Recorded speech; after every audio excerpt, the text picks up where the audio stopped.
It was the year 2137. The people of Earth had built cities on the Moon and Mars. Giant ships carried humans to faraway stars. Earth was no longer alone in the universe. But this new age of space had brought new dangers. High above Earth, in deep space, a large alien fleet had arrived. The ships were black and sharp like blades. Their engines glowed red. People watched from the ground as these ships moved closer. They were the ships of the Andraxian Empire, one of the most feared powers in the galaxy. The Empire sent a message to Earth's leaders.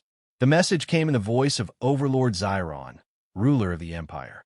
His face appeared on every screen across the planet. His skin was pale blue, and his eyes were cold like ice. "People of Earth," Xiron said, his voice calm but strong. "We come in peace. The galaxy is dangerous. We offer you protection. In return, you will join us as a client state. We will guide you. You will follow our laws. Together, we will be strong." Many people on Earth were afraid. The Andraxian Empire was known for taking control of other worlds. Those worlds lost their freedom. They were forced to serve the Empire. Earth's leaders knew this, but the offer seemed peaceful. Some believed joining the Empire might save Earth from war. Others were not so sure. The Earth Council, the group that ruled Earth, called for an emergency meeting in New Geneva, the capital city. All the top military and political leaders were there. Sitting among them was Commander James Carter, leader of the Terran Defense Force. James Carter was a tall man with sharp eyes and short dark hair. He had served in space for 20 years. He had fought pirates and defended Earth's colonies. He knew the galaxy was dangerous, but he also knew the Empire's offer was not what it seemed. As the council debated, Carter stood up to speak. "We all know the truth," Carter said, his voice clear and steady. "The Andraxian Empire does not offer peace. They offer control. Once we accept, they will take our resources. They will take our freedom. We will no longer be Earth. We will be theirs." Some council members shook their heads. Others looked down, unsure. "The galaxy is dangerous," one leader said. "We need protection." Carter pointed toward the sky. "We can protect ourselves. We have ships. We have soldiers. We have people who will fight for their future. If we bow to them now, we lose everything." The council argued for hours. Some wanted to accept the offer to avoid war. Others, like Carter, wanted to resist. The council was divided. Later that night, Carter stood on the balcony of the council building. He looked up at the stars. Somewhere out there, the Andraxian fleet waited for Earth's answer. He knew time was running out. Suddenly, a soft voice spoke behind him. "Commander Carter," said President Laura Chun, leader of the Earth Council. She was a wise woman, known for her careful thinking. She walked up beside him. "You spoke with courage today," she said. Carter nodded. "But words are not enough. We need to prepare." Laura Chun sighed. "The Council is afraid. Many believe we cannot win against the Empire." "Fear is normal," Carter replied. "But giving up is a choice." Laura looked at him for a long moment. Then she nodded slowly. "Find out everything you can about their real plan," she whispered. "We need proof before we make our final choice." Carter knew what he had to do. He had to uncover the Empire's true intentions before it was too late. He turned to face the stars again. The fight for Earth's future had just begun. Commander James Carter wasted no time. The Earth Council had given him a chance to find the truth. He knew the Empire's offer was a trap, but he needed proof. Without proof, many leaders would still choose surrender. Early the next morning, Carter met with his closest team. They gathered in a secure military room deep beneath New Geneva. The room had thick steel walls and no windows. Only trusted officers were allowed inside. Carter stood at the front of the room. His officers sat quietly, waiting for his orders. "We are not safe," Carter began. "The Andraxian Empire is not here to help us. They are here to take control. But we need hard evidence to show the Council. We need to move fast." His top officer, Lieutenant Maria Blake, nodded. She was skilled at gathering data. She had worked with Carter for years. She trusted him more than anyone. "What's the plan, Commander?" she asked. Carter pulled up a star map on a large screen behind him. It showed the Andraxian fleet floating just beyond Earth's orbit. "We have picked up strange signals coming from the Empire's ships," Carter explained. Encrypted messages. I believe they are hiding something. Maria, I need you to break their code. We must find out what they are really planning. Maria nodded again. I'll get started right away. Carter then turned to Captain Ray Donovan, a skilled pilot and spy. Ray, you will lead a small scout team. I want you to get close to the Andraxian fleet. If they're preparing weapons or troops, I want to know. Ray smiled. Consider it done, Commander. The team moved quickly. Hours turned into days. Maria worked without rest, trying to break the encrypted signals. Ray and his team took a stealth ship and flew close to the enemy fleet, careful not to be seen. Meanwhile, Carter visited Earth's outer colonies using secure channels. He spoke with leaders on Mars, Europa, and the mining stations on Titan. He warned them of the danger. Many of these colonies had their own small fleets. Some leaders were ready to stand with Earth if war came. We cannot fight alone, Carter told them. If the Empire takes Earth, they will come for you next. Some leaders agreed to help. Others were still afraid. Carter understood their fear, but he hoped they would change their minds once the truth was revealed. 3 days later, Maria finally broke the code.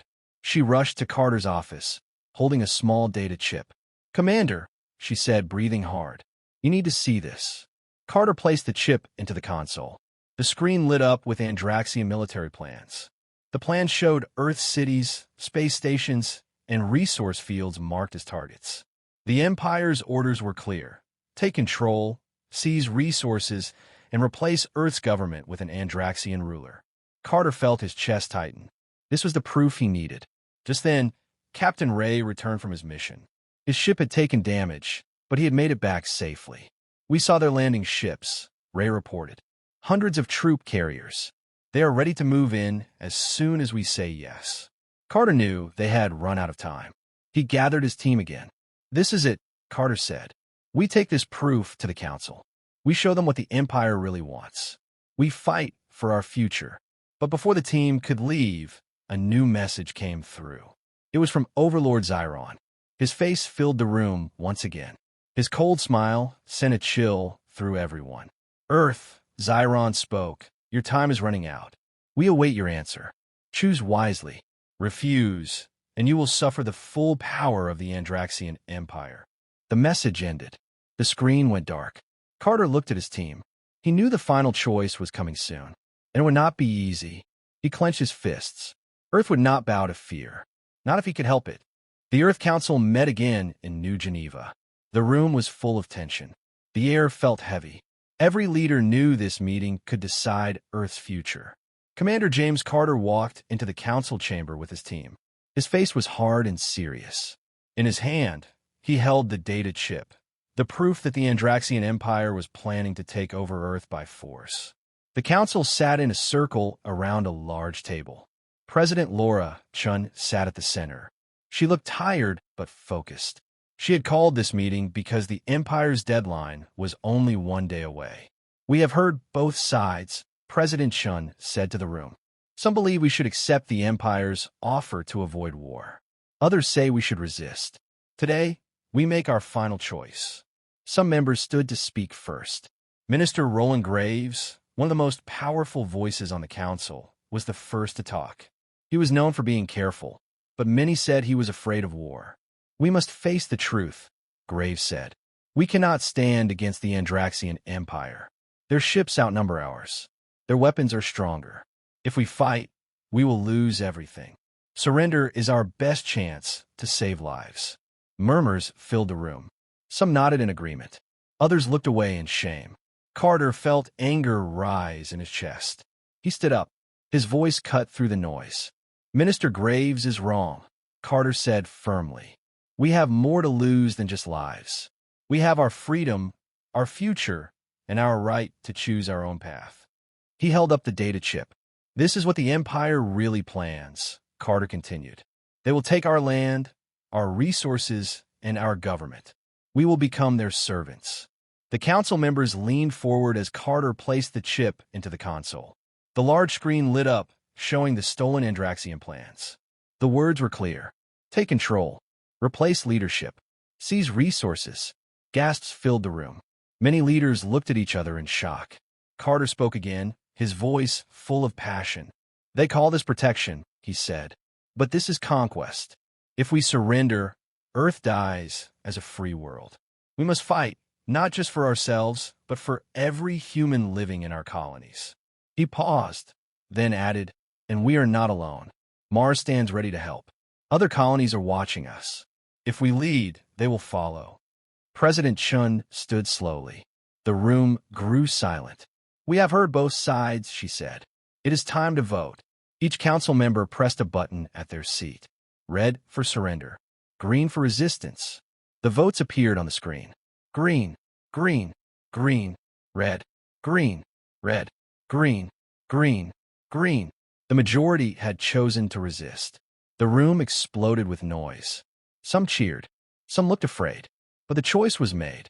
President Shin raised her hand to bring silence. Commander Carter, she said, you have the Council's approval. Prepare the Terran Defense Fleet. Earth will fight. Carter saluted. Yes, Madam President. After the meeting, Carter called his team back to the Military Command Center. He stood before them, his face filled with determination. We have little time, he told them. The Empire will not wait. We must ready every ship, every pilot, and every soldier. We fight not because it is easy, but because we must. His officers nodded. They knew the task was great, but they also knew Carter would lead them to the end. As the fleet began to prepare, Carter stood on the bridge of his flagship, the TDS Horizon. He watched the stars through the wide glass window. He knew the first battle was near, and he would be ready. 3 days passed. The Terran Defense Fleet gathered in orbit above Earth. More ships arrived from the Moon, Europa, and Mars. The shipyards on Mars worked night and day, building and repairing as fast as they could. Commander James Carter stood on the bridge of his flagship, the TDS Horizon. Through the large glass window, he could see Earth below. His fleet floated in space, ready but outnumbered. The Andraxian fleet still waited at a distance, watching. Then, a new message arrived from Mars. Commander, this is General Torres on Mars. The Empire's ships are moving toward us. They have launched troop carriers. Mars is their first target. Carter turned to his officers. He knew what this meant. The Empire had grown tired of waiting. They had chosen to strike first. We move now, Carter ordered. Set course for Mars. All ships, prepare for battle. The fleet engines roared to life. One by one, the Terran ships jumped toward Mars. The journey took only minutes through space. When they arrived, the sky above Mars was already filled with enemy ships. The Andraxian fleet looked massive. Dozens of warships formed a wide wall. Behind them, smaller troop carriers moved toward the red surface of Mars. On the ground, the Mars Defense Forces prepared their weapons. They had tanks, missile launchers, and ground troops ready to defend the shipyards and cities. Carter opened a channel to all ships. This is Commander Carter. Today, we defend not just Mars, but the future of all humanity. Hold the line. Fight with everything you have. We will not let them take us. The battle began. The sky lit up with laser fire and missile trails. Ships exploded on both sides.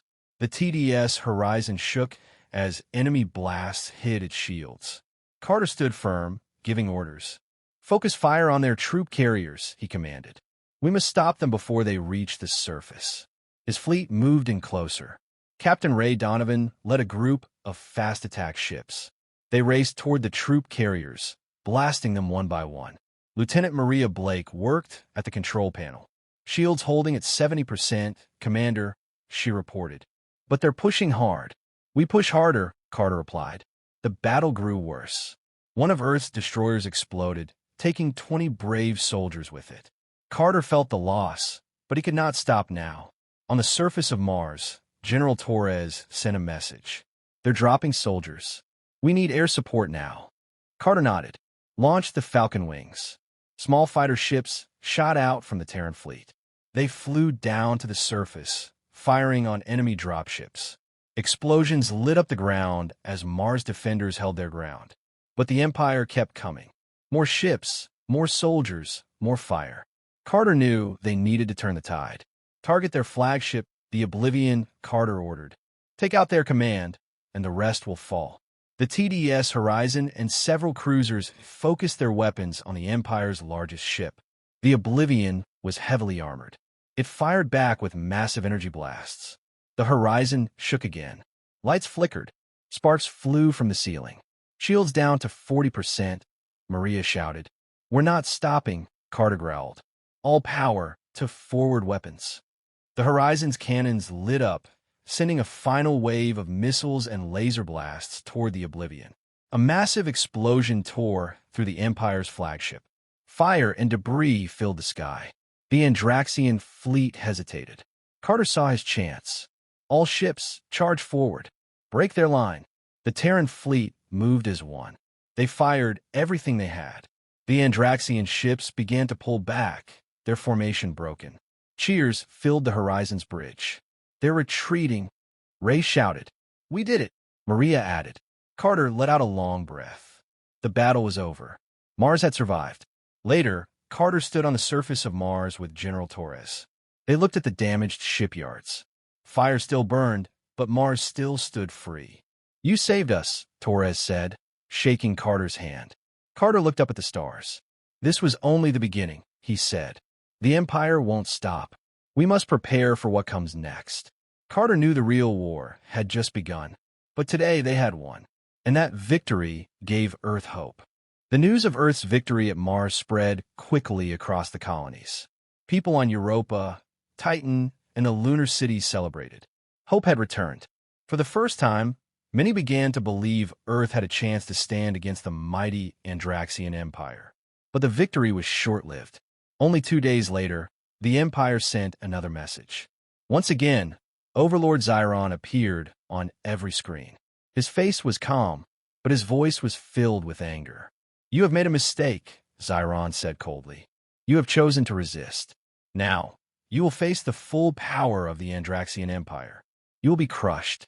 Your people will beg for our mercy, and you will have none. The screen went dark. Commander James Carter stood on the bridge of the TDS Horizon. He knew Xiron meant every word.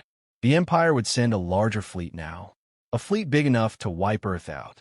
Carter turned to President Laura Chun, who had come to Mars after the battle. We want a battle, Carter told her, but we won't survive the next attack if we wait for them to come to us. President Chun frowned. What do you suggest, Commander? Carter looked at the star map, showing the Andraxian border systems. He pointed to one spot marked in red.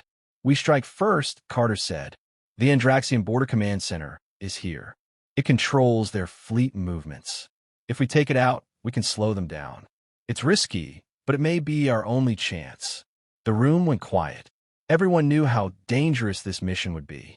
The Empire's border was heavily guarded. Few had dared to go there and return alive. Finally, President Shin spoke. Do you believe we can succeed, Commander? Carter nodded. If we move quickly and hit hard, yes. President Chun took a deep breath. Then she gave the order. Do it. Carter gathered his officers. We will form a strike fleet, he said. Not the whole defense force, just the fastest and strongest ships. We'll hit them before they expect us. Lieutenant Maria Blake studied the enemy's defenses. We'll need a way to get close without being seen, she said. Carter nodded. We'll use the dark side of the asteroid belt near their border.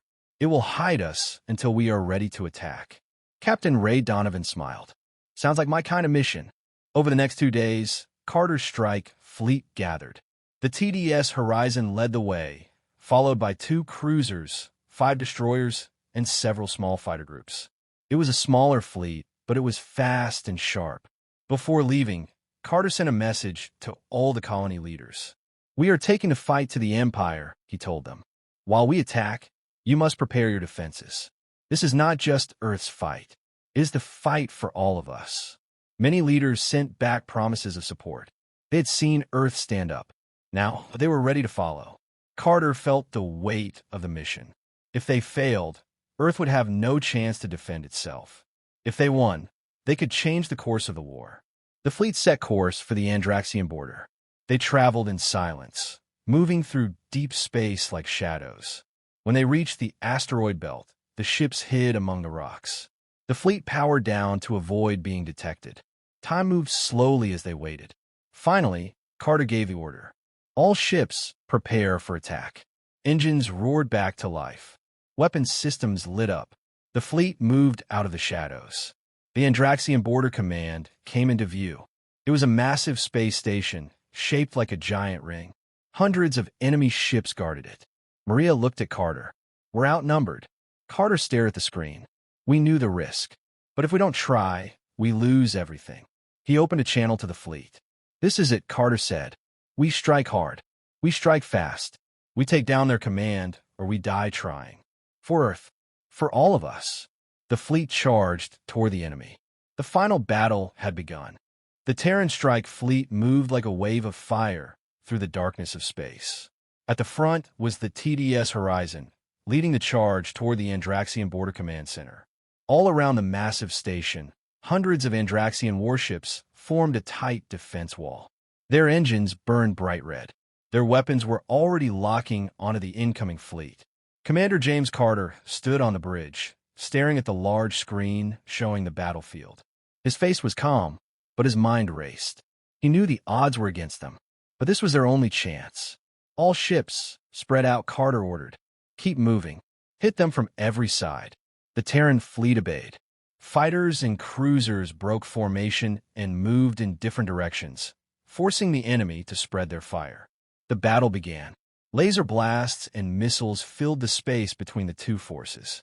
Ships shook. Explosions lit up the black sky. Metal and debris floated everywhere. Carter's ship, the Horizon, fired its heavy cannons at the nearest enemy destroyer.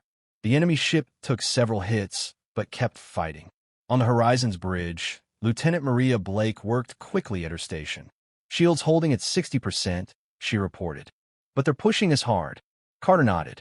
Keep firing. We're not stopping. On the left flank, Captain Ray Donovan led the smaller attack ships. They weaved through enemy fire, targeting the weak points in the enemy lines. Ray's voice crackled over the radio. Commander, we're in position. Requesting permission to strike the station's outer defenses. Permission granted, Carter replied. Hit them with everything you've got. Ray and his team launched a wave of missiles toward the station's shield generators. The missiles hit their marks, creating small explosions along the ring of the station. The station's shields are weakening, Maria shouted. Carter leaned forward. This is our moment. All ships, target the central control core. The fleet moved closer, breaking through the outer defenses. But the Andraxian flagship, the Oblivion II, blocked their path. It was even larger than the ship they had destroyed at Mars. On the enemy bridge, Overlord Xiron watched the battle. He stood tall, his pale blue face showing no fear. Earth's foolish hero comes to die, Xiron whispered. The Oblivion II opened fire. Massive energy beams blasted toward the horizon. The ship shook violently. Sparks flew across the bridge. Shields down to 30%. Maria shouted. Carter gritted his teeth. We need to take that ship down, or we won't reach the station. He turned to his officers. Prepare the final strike. All ships, follow me. We hit the Oblivion II with everything we have. The Terran fleet gathered for one last push. Fighters swarmed the enemy flagship, blasting its weapons and engines. The Horizon's cannons fired nonstop, hammering the enemy's armor. Ray's voice came through again. Commander, we've planted charges on the Oblivion's engines. We just need the signal. Carter's mind raced. If they could destroy the flagship, they could reach the station. But Ray and his team were still on the enemy ship. Carter pressed the radio button. Ray, get your team out of there. Not enough time, Commander, Ray replied. Give the order. Carter closed his eyes for a second. Then he gave the command. Detonate. A massive explosion tore through the enemy flagship. The Oblivion II broke apart, its engines bursting into fire and debris. Ray and his brave team were gone. Carter felt the loss, but he knew they had no choice. All ships, move on the station, Carter ordered. With the flagship gone, the path was clear. The fleet moved in fast.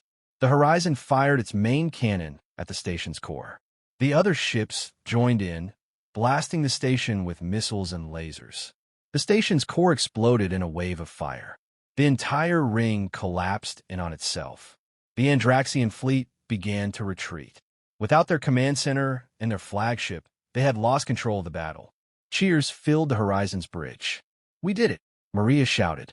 Carter stood silently, watching the wreckage. He knew the battle was over, but the cost had been high. Brave soldiers had given their lives for this victory. He opened a channel to the fleet. "This is Commander Carter. The Andraxian Border Command has fallen. The enemy is pulling back. We have won this battle." Across the fleet, crews cheered. Earth had struck a powerful blow. The Empire had been forced to retreat. Carter looked at the stars, knowing the fight was not yet finished. But Earth had bought time and hope. The strike fleet returned to Earth in silence. No celebración. No music. The ships carried the weight of loss. The faces of the crew showed it. Many friends and brave fighters had been lost in the final attack. Commander James Carter stood on the bridge of the TDS horizon, staring at the planet growing larger on screen. Earth had survived, but the cost had been high. When the fleet landed in New Geneva, people waited in the streets. Thousands stood quietly. They watched as the soldiers stepped off the ships. President Laura Chun was there, waiting for Carter. "You did it," she whispered as they shook hands. "No Carter replied softly. "We did it." The news spread fast across the solar system. The Andraxian Empire had pulled back. Their border command was gone. Their fleet had suffered heavy losses. For the first time in history, the Empire had been forced to retreat by a much smaller enemy. Other colonies began sending messages to Earth. Europa, Titan, Ganymede, the lunar cities, Mars, they all declare their support. One by one, they promised to stand united. Carter knew this was the beginning of something greater. Earth was no longer just a small planet trying to survive. It had become a new power in the galaxy. In the council chamber, President Chun spoke to the leaders of Earth and the colonies. The Andraxian Empire came to make us their servants. But they failed. We fought back. We stood together. And now, the galaxy sees us not as a client state, but as a rival empire. The leaders stood and cheered. The walls shook with the sound of their voices. Carter stayed quiet for a moment. Then he stood and raised his hand. "We must remember what brought us here," Carter said. "It was not power. It was not greed. It was our refusal to kneel. It was the courage of every soldier who fought and every person who stood behind them. We are stronger together, and we will fight for freedom, not just for ourselves, but for any world that asks for our help." His words filled the room with hope. The people saw not just a leader, but a vision for the future. A future where freedom had a voice. A future where Earth was no longer a target, but a shield for others. Later, Carter stood alone on the balcony of the council building.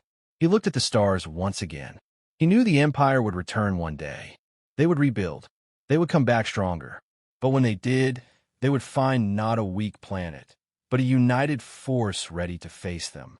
Carter smiled softly. "Let them come," he whispered. Behind him, the people of Earth began building again. Ships were repaired. New fleets were planned. The Terran Union had been born, and it was here to stay.